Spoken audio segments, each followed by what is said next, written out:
My name is Trisha Torres. I work at a real estate company based in New Orleans, Louisiana, as their director of marketing and communications. Key itself is a New Orleans-based lender in real estate development, and we focus a lot on acquisitions, so buying properties that are already out there, helping manage assets, and we also build development, so build properties from the ground up and just basically anything to do with multifamily property management. Working in marketing and communications, I'm a one-person team, so I'm a bit of a generalist when it comes to I'm managing social media accounts, reputation, so online presence, and assisting with graphic design, content management, a little bit of everything on any given day. I think me as a person always felt like I was pretty creative, or to write, like to read. I initially wanted to do an English degree when I went to LSU for undergrad, realized maybe I wanted something just like a little more firm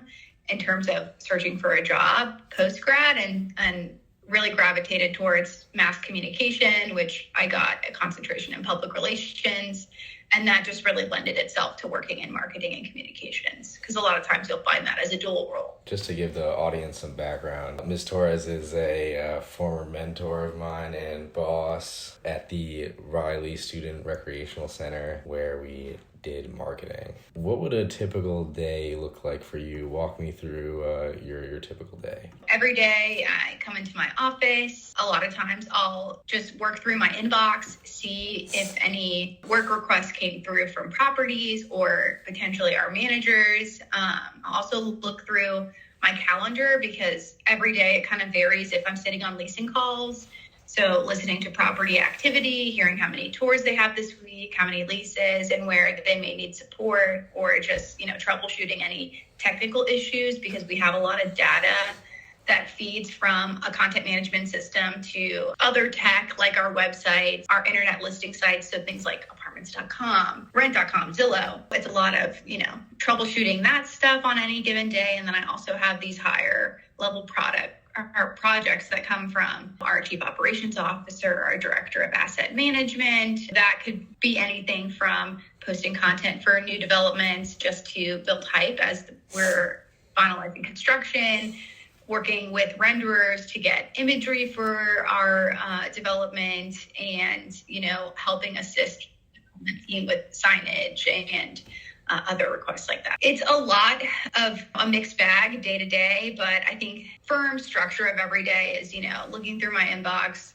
organizing my time around meetings, and then setting aside chunks of time for high level projects, and then filling in those gaps with any smaller ad hoc requests that I know I can knock out quickly and get back to teams. So one of the things that I remember about you is that you have hyper organization, like your organization is just through the roof. So I'm wondering, what are the skills that are required for your work, and how have those skills allowed you to progress through your career and through this position in particular? Well, one, thank you for the compliment. I really try to be organized. A lot of times, if you're a one or even two person marketing team, it's just you balancing a lot of stuff at once, all different priorities, and really trying to just make the most of your time every day. Just being a self-starter, self-motivated, especially if you don't have other people around you to kind of draw inspiration from every day. You really have to find that within yourself. Like you mentioned, being organized, so just knowing how to prioritize, how to really look at the project at hand and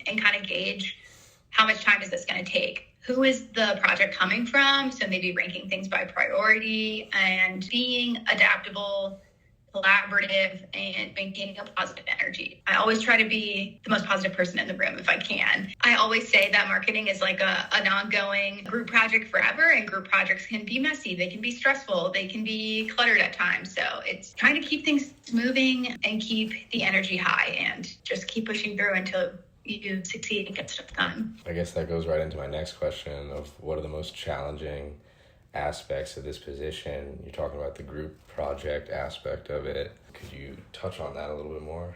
I mean, man, everything I do is cross-collaborative. Working with vendors, I need approval from management to purchase things, to get collateral like any sort of print materials or signage pushed out.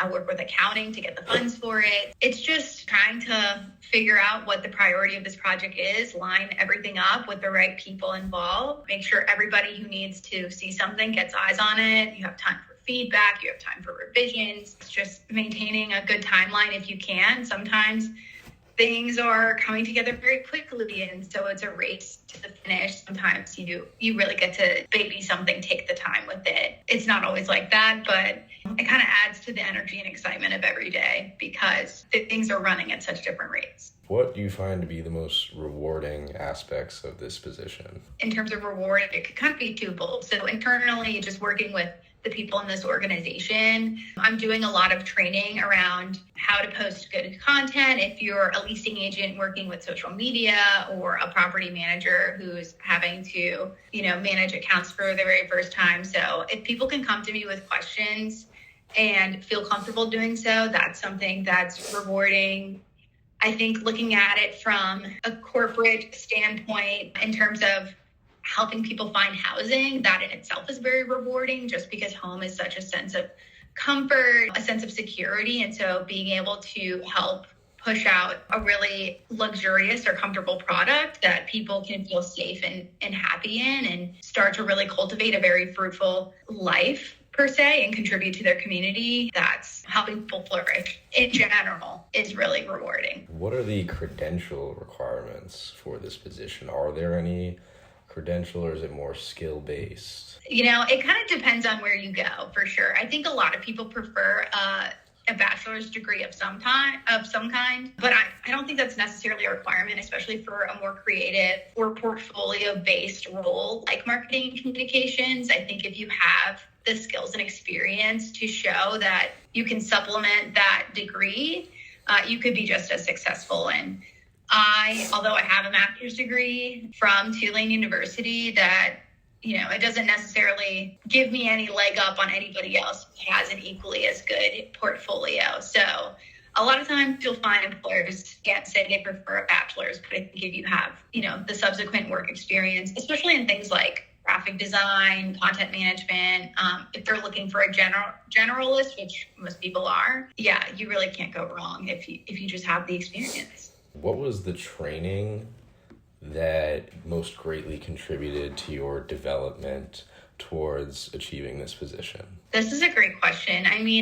Whenever I think about what really got me started in this, I always think about this visual communications class I took in my undergrad, and it just taught us the foundation of graphic design, video editing, and things like that. So it paired well with the other mass communication courses I was taking, which were centered around, news writing and things like that. But I really think just learning those foundations in some of those areas that are more technical really set me up. And at the time, I hated that class. I also don't think the teacher liked doing it, so it was hard to really connect with it.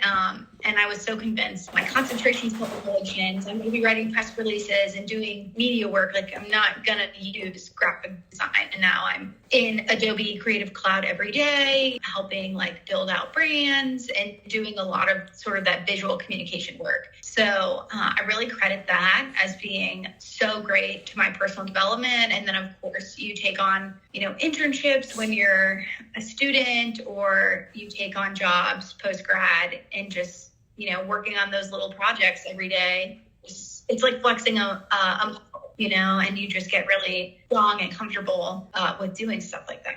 So you kind of described this already, but how would one go about entering this profession? It's a lot of just doing the work in the sense of, if you can't pitch yourself, if you're a freelancer to a company to get projects, a lot of people in a creative space make up concepts themselves and then push that work out there. I think social media, not only is it being used more as a search engine, it's also a great space to have a living digital portfolio. And so people can really get into the behind the scenes of, I want to show you the work I do if you were a drink brand, here's the logo I'd make you, here's your tagline, here's what the colors and palette I would choose for you. So, really demonstrating color theory and things like that. Putting yourself out there, I think, is the biggest thing, and showing that you can do the work and bring a project, whatever it may be, to fruition. I hope I answered your question. I feel like I was on a roll halfway through. I forgot what the question was, which is sums me up as a person. No, you definitely did. With the digital portfolio is definitely something I try to utilize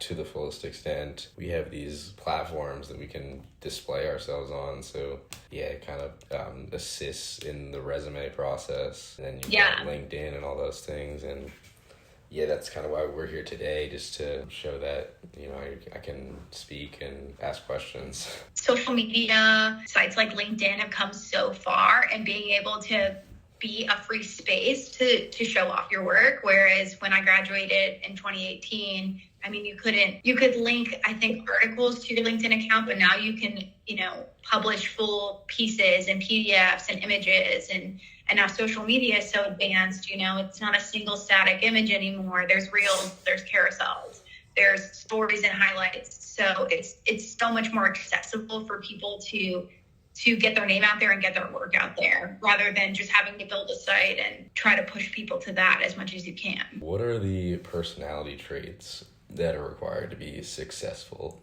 in this field? I think a lot of times people think marketing communications, you need to be very outgoing or outspoken. Honestly, so much of the work I do is behind the scenes. So I'm not necessarily the face that people are, working with or looking at. So I think a lot of it is just, one, being adaptable, again, because you're doing so much project-based work.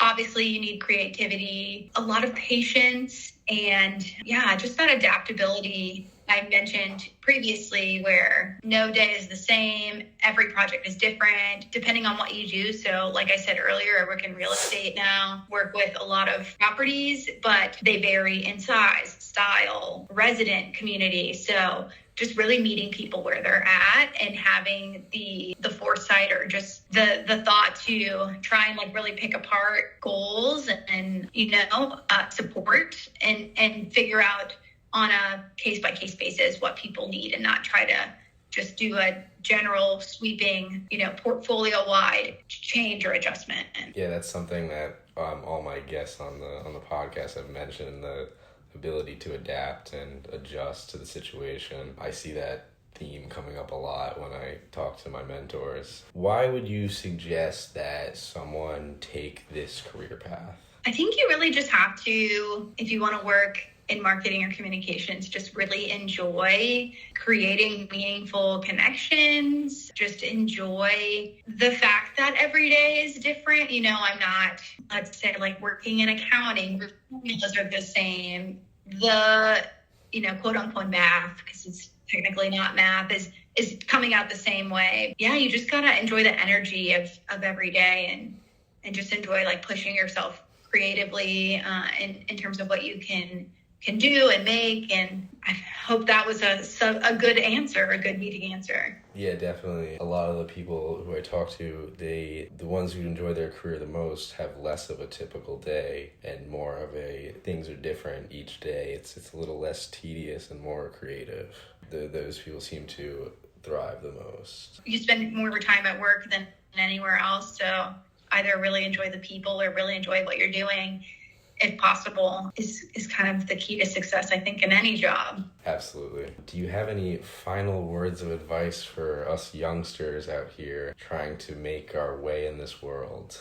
Man, don't put too much pressure on yourself. I think that, when I look back on it all, I'm only 28, but college is, more than 10 years ago now at this point, which is so crazy. It feels like it was yesterday. I would just say don't put too much pressure to have it figured out. Your plans are going to change constantly. Your situation may change at the drop of a dime. And so you just take opportunities as you find them, if they feel like they'll help you flourish, learn, grow. I think the second you feel like you're not learning anymore, that might be a sign that you're ready to take next steps. And just kind of keep a pulse on is this making me happy or teaching me something or really contributing to my life in a meaningful way? And if not, then maybe that's the time to step back and reprioritize or reassess. But in terms of having a life plan, I am not big on it. Like, you can have a great idea, but just life happens. And so